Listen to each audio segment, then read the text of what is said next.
The first time my husband came home late, I told myself love required patience, but by the 21st night, patience felt less like love and more like a woman teaching herself how to disappear.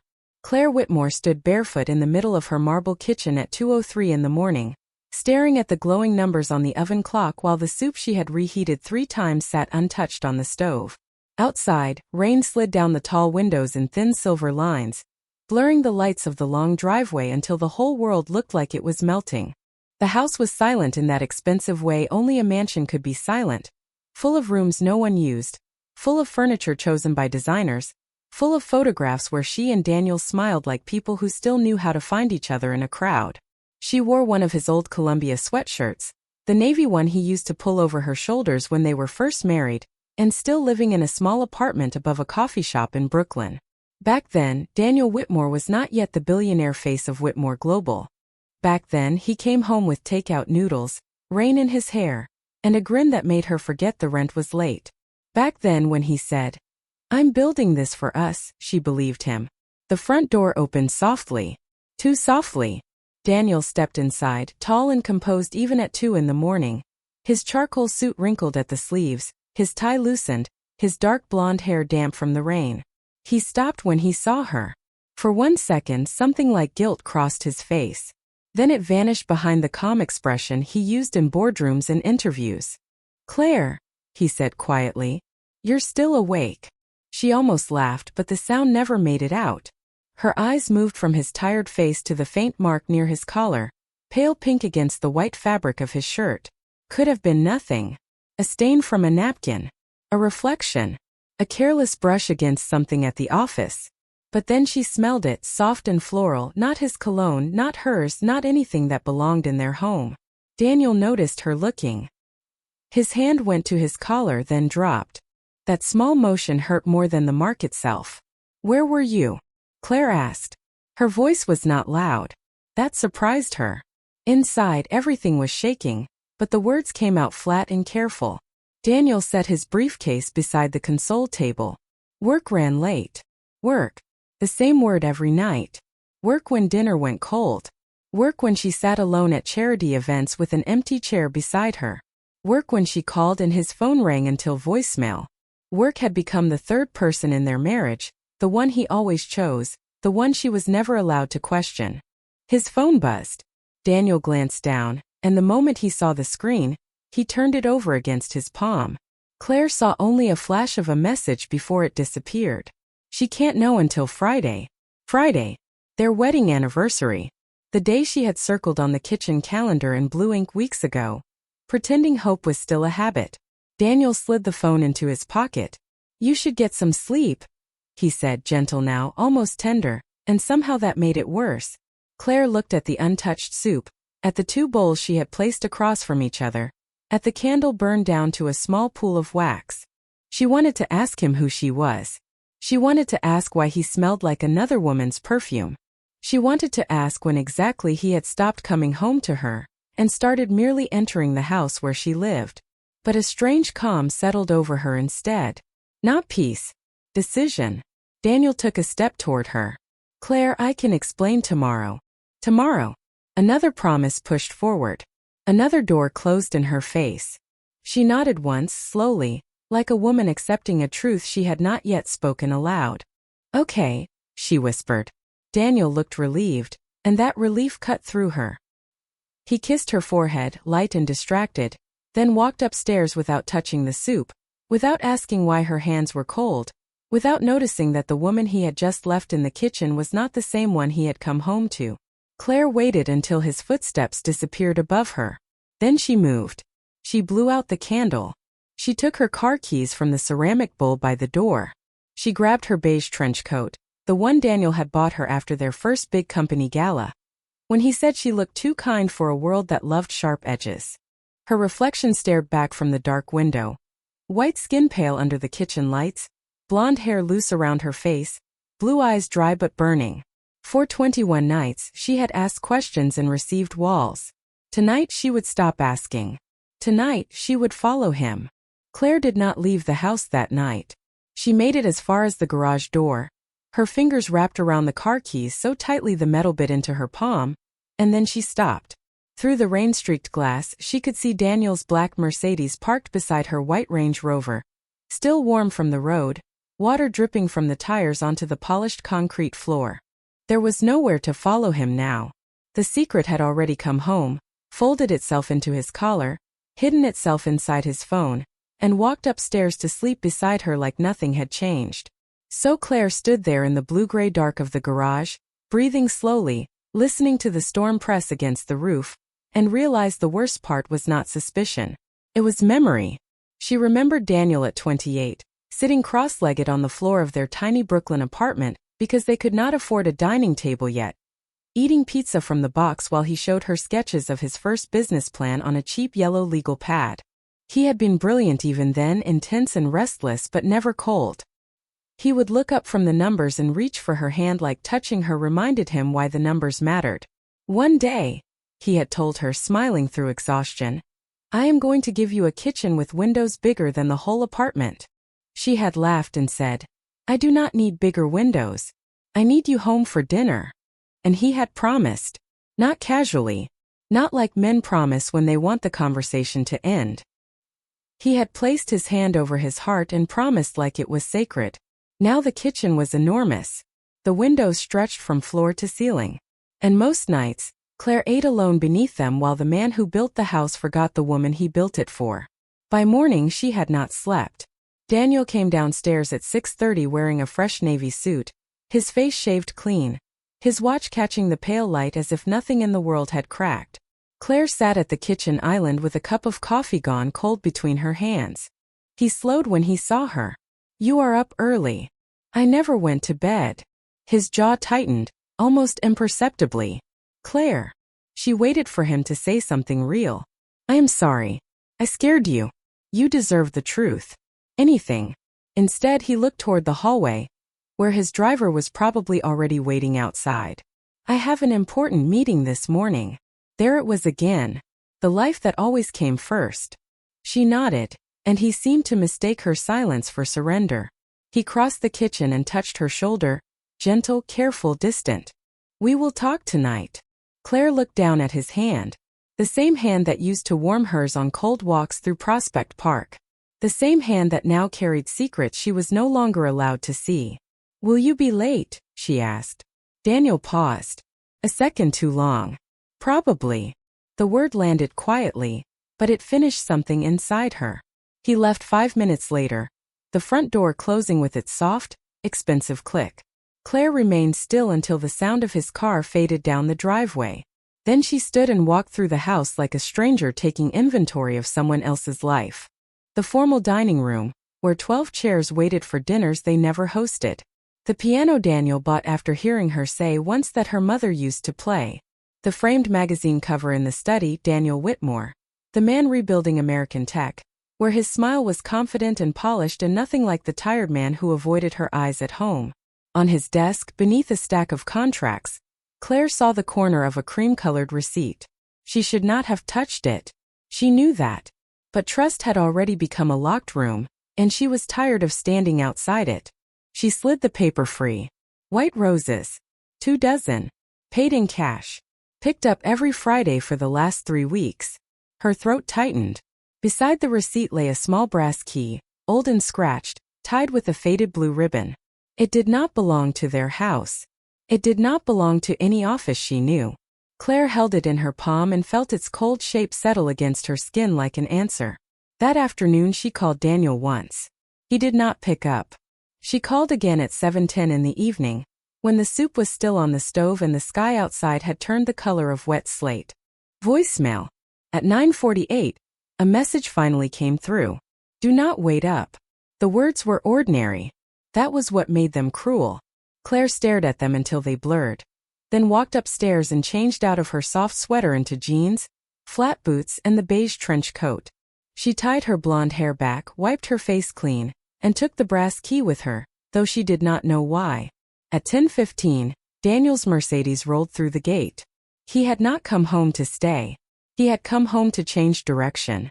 Claire waited 30 seconds, then started her Range Rover and followed, keeping 2 cars behind him as they moved through the rain-slick streets, away from the glass towers downtown, away from the clean wealth of their neighborhood, away from every version of Daniel's life she recognized.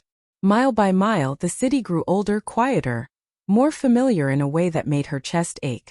They crossed into the part of Queens where laundromat signs flickered, where brick storefronts leaned shoulder to shoulder, where Claire had grown up counting quarters with her mother behind the counter of a small bakery that always smelled like cinnamon and warm butter. Then Daniel turned onto a narrow side street and parked in front of a weathered two-story building with a blue front door. Claire pulled to the curb half a block away. Her breath caught. Daniel stepped out with an umbrella in one hand and the white roses in the other.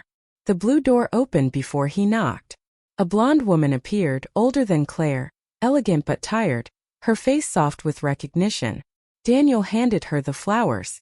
She touched his arm. Then she embraced him. Claire's fingers went numb around the steering wheel. Through the rain, through the windshield, through the years of promises she had tried so hard to protect, she watched her husband step inside another woman's door. Claire stayed in the Range Rover long after the blue door closed, staring at the spot where Daniel had disappeared until the rain turned the windshield into a sheet of trembling glass. Her body refused to move. One hand rested on the steering wheel. The other still held the old brass key. Pressed so hard into her palm it left a small crescent mark. The building in front of her looked nothing like the places Daniel belonged now. No valet. No marble lobby. No security guard with an earpiece. Just tired brick, fogged windows, and a faded awning so worn by time that the lettering had almost vanished. Still, Daniel had come here with flowers. Daniel had come here after midnight. Daniel had let another woman open the door before he even knocked. Claire wanted to be angry. Anger would have been easier. Anger was clean, hot, useful. But what spread through her chest was something colder. A quiet collapse. She thought of every dinner she had eaten alone, every careful excuse she had accepted, every time she had defended him to friends who said billionaire marriages were never what they looked like from the outside. Daniel is different, she used to say. He is busy, but he is good. Now those words came back like strangers mocking her. A shadow moved behind the upstairs window. Claire leaned forward. Through the pale curtains she could see two silhouettes. Daniel's was unmistakable, tall and straight, shoulders slightly bowed the way they looked when he was exhausted. The woman stood close to him. Too close. Claire could not hear them, could not see their faces clearly, could not know what the embrace meant. But heartbreak does not wait for evidence to become real. It fills in the silence with the thing you fear most. Her phone buzzed in the cup holder, startling her. For one foolish second she thought it might be Daniel. It was not. It was a reminder from her calendar. Anniversary dinner, Friday, 7 p.m. She stared at the words until her vision blurred. Friday.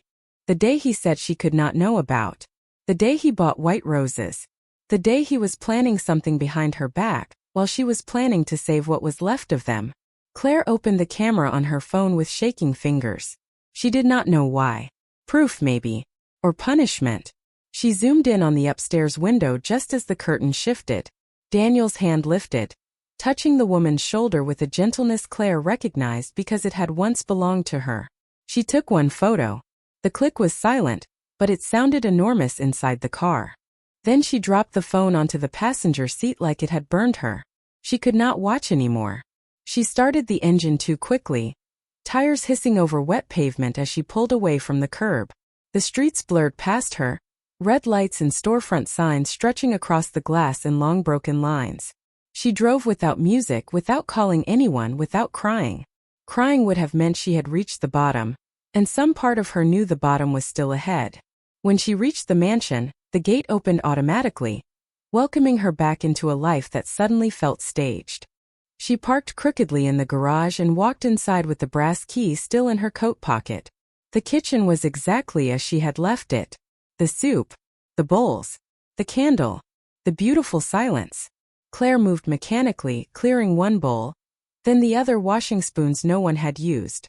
Her hands knew how to behave even when her heart did not. Then she stopped. Slowly, she removed her wedding ring. It was a simple oval diamond, elegant and not too large, because Daniel had remembered she hated jewelry that looked like a headline. He had proposed on the Brooklyn promenade with traffic humming behind them, and a paper cup of hot chocolate balanced on the railing.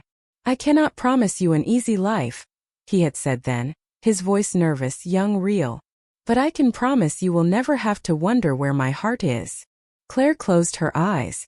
The memory hurt so sharply she had to grip the counter. Then she placed the ring in the center of Daniel's untouched bowl. Not on the nightstand. Not in a drawer. Right where his dinner should have been. At 12:41 the front door opened. Daniel came in quietly, but this time Claire was waiting in the dining room, fully dressed, her coat still damp at the hem. He froze when he saw her.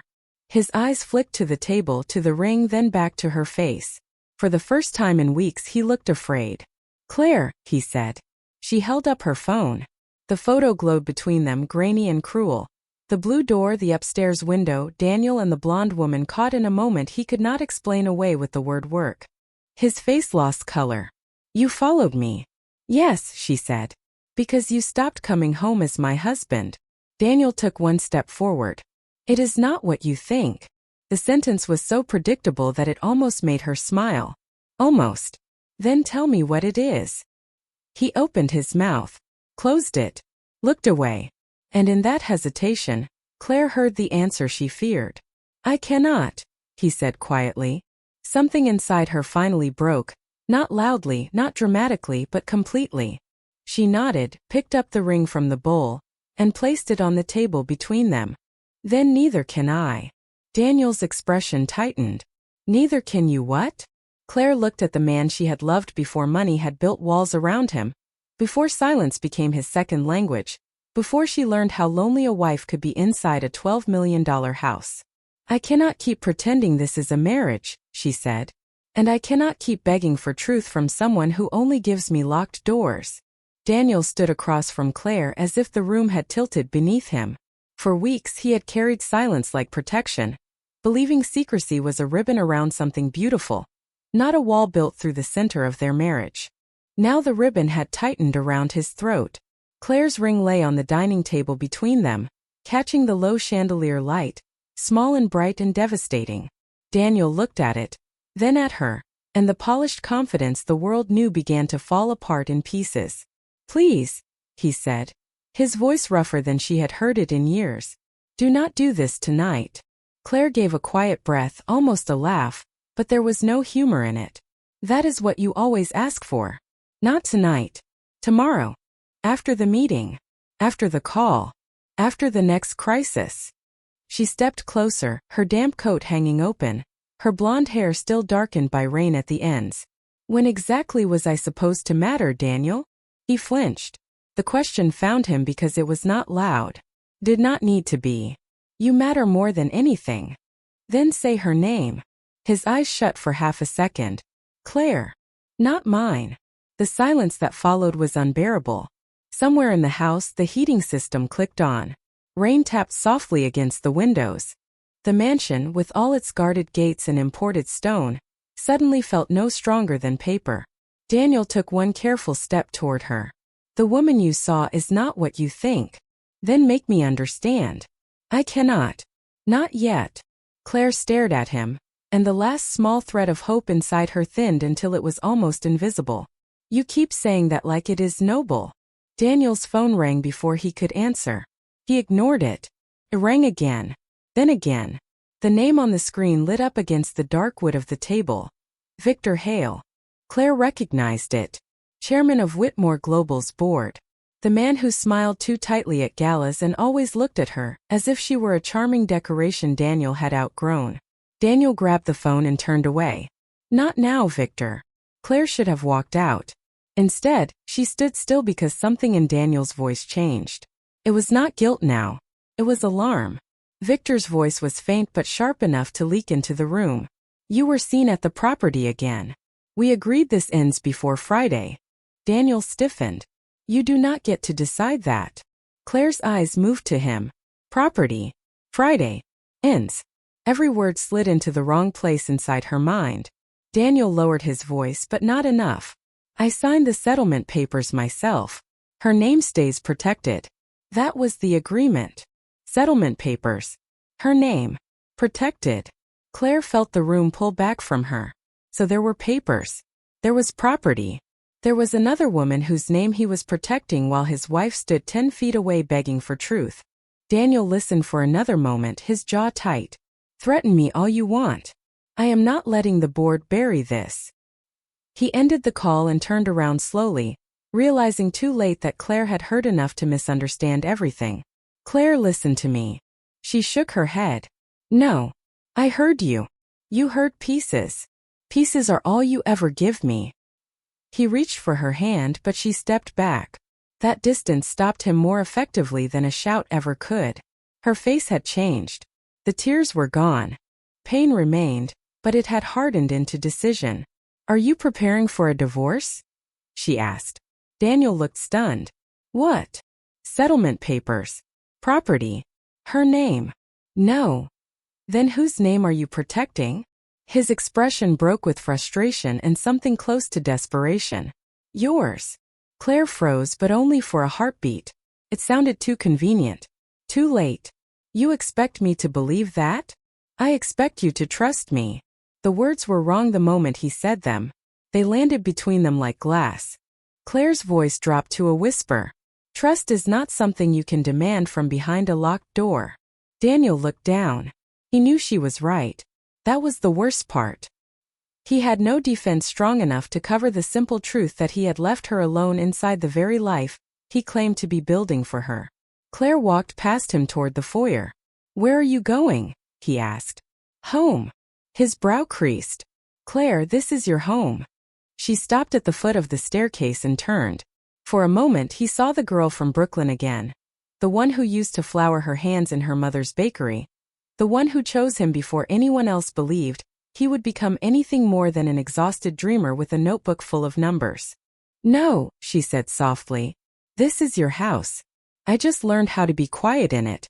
Daniel's face crumpled, but she did not wait for him to repair it with words. She went upstairs, packed one small suitcase, and left the ring on the dining table beside the cold bowl of soup. When she came back down, Daniel was still there, unmoving, as if the sight of that ring had pinned him to the floor. Please do not leave like this, he said. Claire paused with her hand on the door. You protected your company better than you protected our marriage. Then she stepped into the rain. The Range Rover's headlights cut through the dark driveway, and Daniel watched from the doorway as the woman he loved drove away from the mansion, away from the gates, away from the life he thought would prove his devotion. He did not follow. Not because he did not want to, because for the first time, he understood that chasing her without the truth would only be another form of losing her. Claire drove through the storm with no destination at first, only distance. The windshield wipers swept back and forth in frantic rhythm, but they could not clear the blur from her eyes. She kept both hands on the wheel, 10 and 2, like her mother had taught her years ago in an old blue Ford that smelled like flour, vanilla, and grocery store coffee. When everything feels out of control, Evelyn Harper used to say, hold steady and keep your eyes on the road. So Claire did. She held steady through the iron gates, through the quiet streets lined with million-dollar homes, through the sleeping city that had no idea a marriage was coming apart inside a white Range Rover at 1 in the morning. She did not go to a hotel. She did not call a friend. She went to the only place that still felt honest, the old neighborhood in Queens where the sidewalks were cracked, the streetlights buzzed, and the corner deli still had the same red sign from when she was 19. Her mother's bakery was gone, of course. It had been gone for 8 years, swallowed by debt after Evelyn's illness, then sold to a developer who never developed anything. Claire had avoided the block for years because memory had a way of making empty storefronts feel like graveyards. But tonight, she needed to remember who she had been before Daniel Whitmore's last name became the first thing people noticed about her. She parked across the street from the old building and turned off the engine. Rain softened to a mist. The blue door stood 2 blocks away, quiet now, its upstairs windows dark. Her chest tightened. This neighborhood held her childhood, her mother's laugh, the scent of cinnamon rolls cooling before sunrise, and now somehow Daniel's secret. Claire leaned back against the seat and finally let herself cry, not loudly, not for long, but enough to admit that the pain was real. By dawn the storm had passed. Gray light spread over Queens, touching the brick walls and wet pavement with a tired kind of mercy. Claire had dozed in the car for maybe 20 minutes when someone knocked gently on her window. She jolted awake. An older woman stood outside holding a paper coffee cup in one hand and a clear umbrella in the other. Blonde hair, neat coat, soft eyes. The woman from the blue door. Claire's entire body went cold. She lowered the window halfway. "Mrs. Whitmore?" the woman asked carefully. Her voice was not seductive, not guilty, not smug. It was warm, almost sad. "My name is Martha Ellis." Claire stared at her. "I know who you are." Martha's face changed with quiet understanding. "No, I do not think you do." Claire almost rolled the window back up. Pride told her to leave. Pain told her to listen. Something in Martha's expression, something familiar and kind, held her there. Martha offered the coffee. "You look like you could use this." Claire did not take it. "Did Daniel send you?" "No," Martha said. "He would probably be furious if he knew I was here." "Then why are you here?" Martha glanced down the street toward the old bakery block, and for the first time Claire noticed the way her eyes softened at the sight of it. "Because I made your mother a promise." Claire's breath caught so suddenly it hurt. "You knew my mother?" Martha gave a small smile, and grief moved through it like light through thin curtains. "Evelyn Harper was my best friend for 23 years. I worked the front counter on weekends when you were little. You used to sit on a flour sack behind the register and draw houses on receipt paper." The words opened a door Claire had locked long ago. She saw it all at once. Her mother dusting powdered sugar from her apron, the bell over the bakery door, a younger blonde woman laughing while tying ribbon around pastry boxes. Martha. Not a stranger. Not a rival. A piece of a life Claire had lost. Claire lowered the window completely. "Why did Daniel come to you?" Martha looked at the coffee in her hands, then back at Claire. "Because 3 months ago, he found out the old bakery building was about to be sold and demolished. He bought it before the papers were finalized." Claire went still. "What?" "He has been restoring it at night because he wanted it ready by Friday." Friday. The word struck differently now, but Claire did not trust it yet. She swallowed hard. "The flowers. White roses were your mother's favorite." Claire looked away fast, but not before tears gathered again. Martha continued gently. "He brings them every week for the small memorial shelf we built near the back counter. He said you always blamed yourself for losing the bakery. He wanted you to have one place in this city that could not be taken from you again." Claire's hands trembled in her lap. The brass key was still in her coat pocket, cold against her hip. "And the settlement papers?" she whispered. Martha exhaled. "Ownership transfer. To you. Daniel wanted the deed protected in your name before the board could interfere. Some of them think the project is sentimental waste. Victor Hale wants the property converted into luxury rentals." Claire closed her eyes. The pieces did not heal her yet. They only rearranged the wound. Daniel had not betrayed her with another woman. But he had still left her alone with every shadow his silence created. Martha seemed to understand that too. "He was wrong to hide it," she said. "A beautiful secret can still hurt someone when it asks them to suffer in the dark." Claire looked toward the blue door. The old building waited under the morning sky, weathered and impossible. "Why are you telling me?" Martha handed her the brass keys twin, tied with the same faded blue ribbon. "Because your mother believed love should feel like a lit kitchen, not a locked room. And because Daniel may have built this surprise for you, but only you can decide whether to walk inside." Claire finally took the key. It rested in her palm like memory, like proof, like a question she was not ready to answer. Across the street, the blue door seemed less like evidence now and more like an invitation. But Claire stayed in the car a moment longer, breathing through the ache of realizing that sometimes the truth does not erase the pain. Sometimes it only shows you where the healing has to begin. Claire stepped out of the Range Rover with both keys in her hand, the one she had found on Daniel's desk and the one Martha had just given her, their faded blue ribbons damp from the morning mist. For a moment, she stood on the sidewalk and looked at the old building the way someone looks at a person they once loved but no longer recognizes. The brick had been cleaned. The cracked front steps had been repaired. The blue door, the same one she had watched Daniel enter like a man walking into betrayal, had been freshly painted in the exact shade her mother used to love, robin's egg blue, bright against the gray queen's morning. Martha waited beside her without rushing. That kindness made Claire ache more than pressure would have. Finally, Claire slid the key into the lock. It turned with a soft, certain click. The door opened and the smell hit her first. Not dust. Not paint. Cinnamon. Vanilla. Warm sugar. Her hand flew to her mouth. Inside, the front room glowed under soft brass lights. Wooden shelves lined the walls, sanded smooth but made to look like the old ones Evelyn Harper had used for sourdough loaves and blueberry muffins. The counter had been rebuilt in dark walnut, and behind it stood a restored glass pastry case, empty for now, waiting. Claire took one step in, then another. Every corner held a memory returned with impossible care. The little brass bell above the door. The chalkboard menu with her mother's looping style copied from old photographs. The round table near the window where Claire used to do homework while Evelyn counted receipts.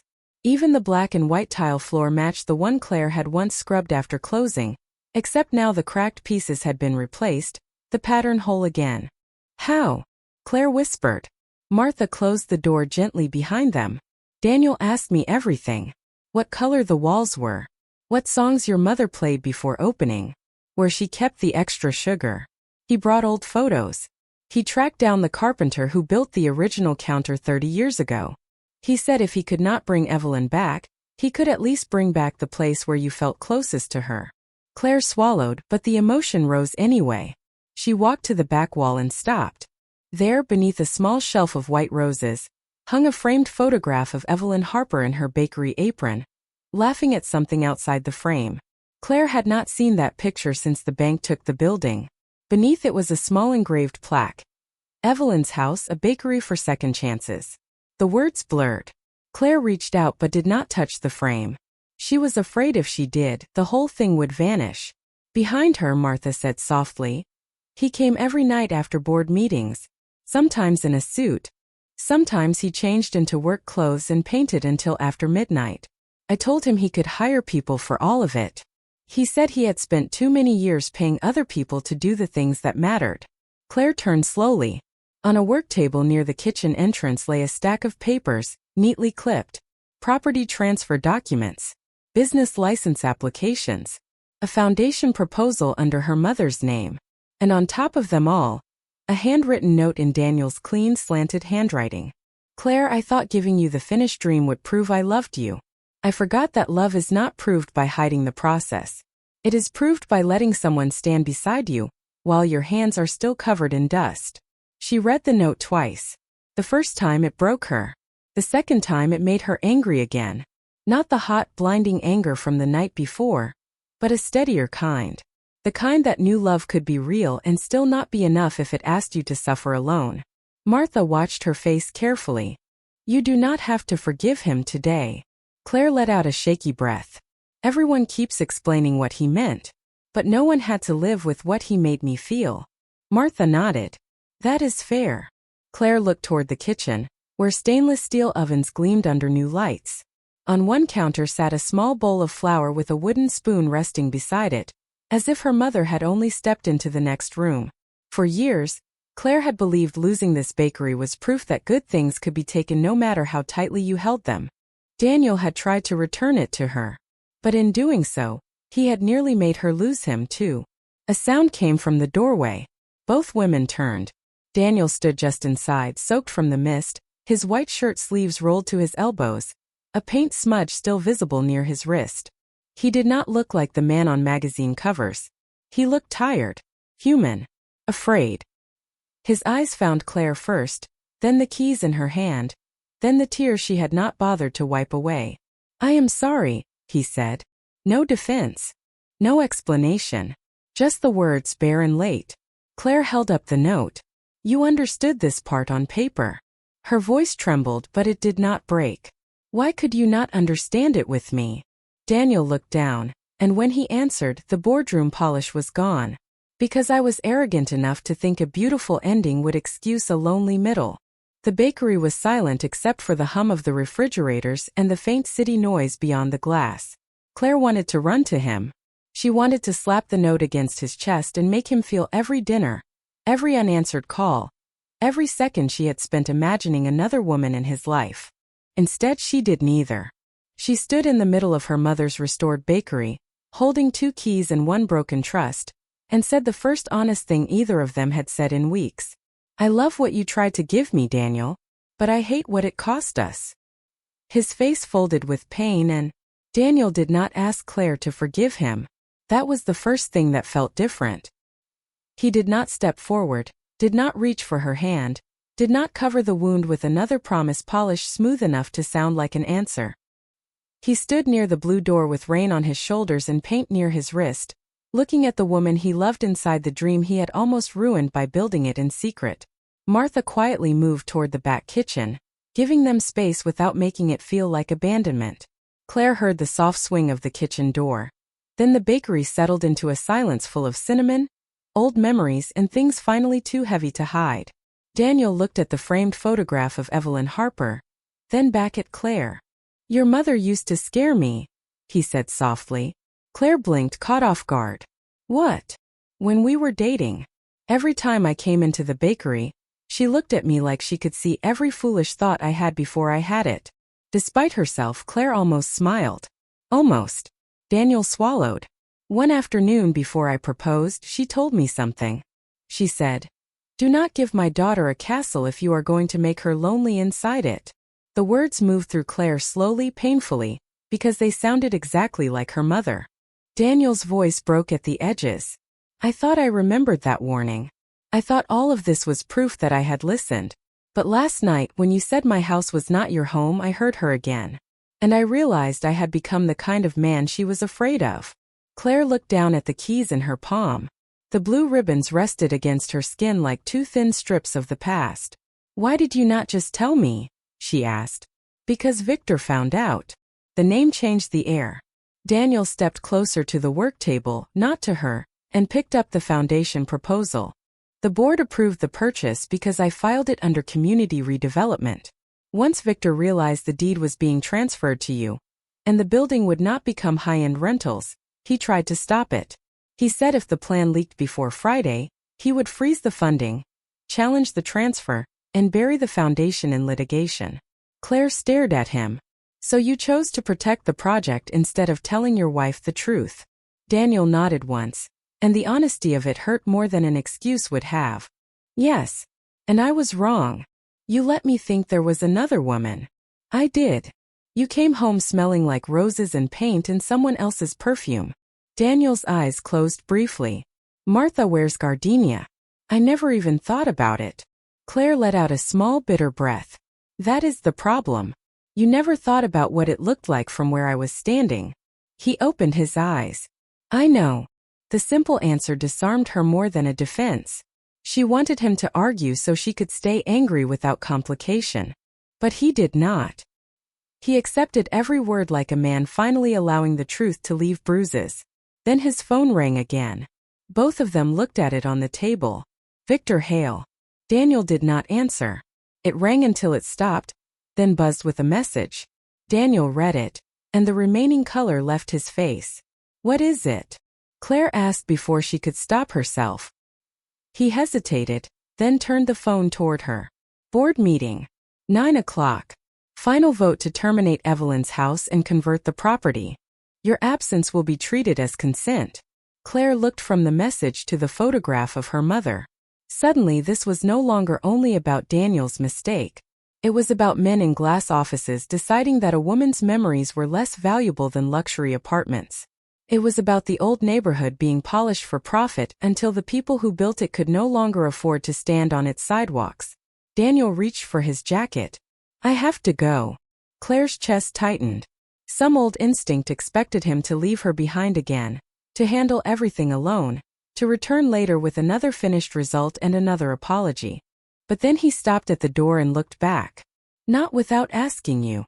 The words were small, but they shifted something.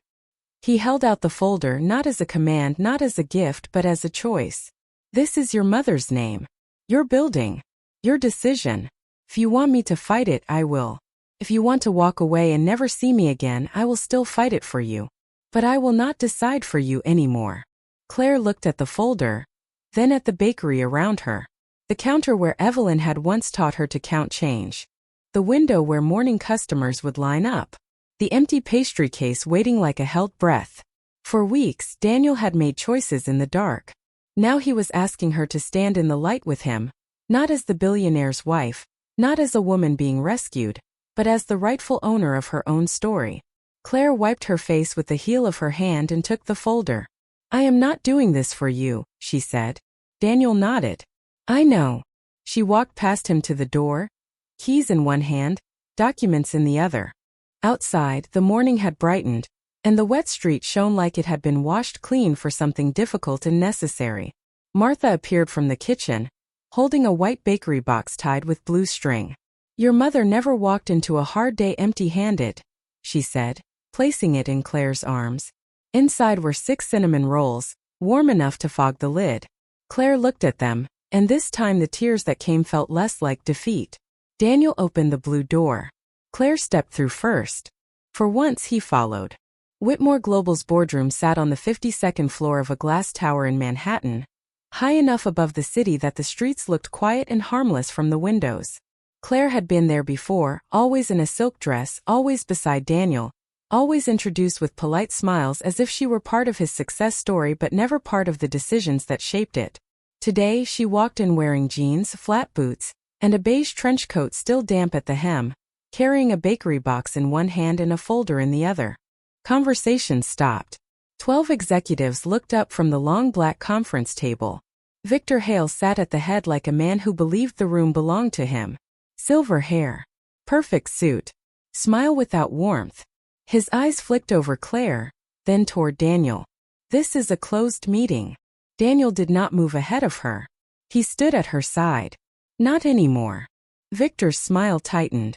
"Daniel, I warned you not to make this personal." Claire set the bakery box on the table. The soft scent of cinnamon spread through the room, strangely gentle against the smell of leather chairs and expensive coffee. "It was personal before any of you knew the address," she said. Every face turned toward her. Her voice surprised her by staying steady. Victor leaned back. "Mrs. Whitmore, with respect, this matter involves corporate assets and redevelopment strategy. My mother's bakery was never just an asset." Victor's eyes cooled. "Sentiment does not create shareholder value." Daniel's jaw tightened, but Claire lifted one hand slightly, not to silence him, but to remind him of what he had promised. Her decision. Her voice. She opened the folder and placed the first document on the table. "Evelyn's house is already transferred into my name. The foundation filing is complete. The community kitchen license is pending. And the neighborhood partnership has signed letters of support from 6 local businesses within 3 blocks. A younger board member glanced at the papers, then at Victor. The balance in the room shifted by an inch. Victor noticed. A charming speech does not change the fact that the location could generate $8 million a year as luxury apartments. Claire looked through the window at Manhattan glittering below them. For years, Daniel had chased rooms like this because he thought power meant being allowed to protect what mattered. But power without memory had almost destroyed their marriage, and almost erased her mother's name. She turned back to Victor. "When I was a girl, my mother opened that bakery at 5 every morning. Construction workers came in before sunrise. Nurses came after night shifts. Parents bought birthday cupcakes they could barely afford, and my mother always slipped an extra one into the box. That place fed people who never appeared in your spreadsheets." Victor gave a thin laugh. Moving but irrelevant. Daniel finally stepped forward, not in front of Claire, just beside her. "No. It is the most relevant thing said in this room all year." Victor's expression hardened. "Careful." Daniel removed a document from his leather portfolio and slid it across the table. "I am resigning as chair of the redevelopment committee, effective immediately. I am also selling a portion of my personal shares to fund Evelyn's house independently for the next 5 years. No company funds. No board approval required." The room erupted in murmurs. Claire turned to him, stunned. This was not the grand gesture she feared. Not another secret wrapped in money. He was not buying forgiveness. He was removing the weapon Victor had been holding over her mother's legacy. Victor stood. "You would damage your position over a bakery?" Daniel looked at Claire first, then at the board. "I damaged my marriage because I forgot the difference between building wealth and building a home. I will not make the same mistake twice." Silence fell, thick and absolute. Then Claire opened the bakery box. Inside, 6 cinnamon rolls rested in neat rows, glazed and warm, made from Evelyn Harper's old recipe. Martha must have baked them before dawn. Claire placed one on a napkin and pushed it toward the center of the table. My mother used to say you can learn everything about a person by watching what they do when something small is placed in front of them. Some people see food. Some see labor. Some see profit. Some see love. She looked directly at Victor. You saw square footage. Daniel saw a way to give back what grief took from me. He did it wrong. But the dream itself was never wrong. A woman near the end of the table, a board member Claire had only met once, quietly reached for the document packet. The foundation could improve community relations in Queens, she said. And the independent funding removes our exposure. Another member nodded.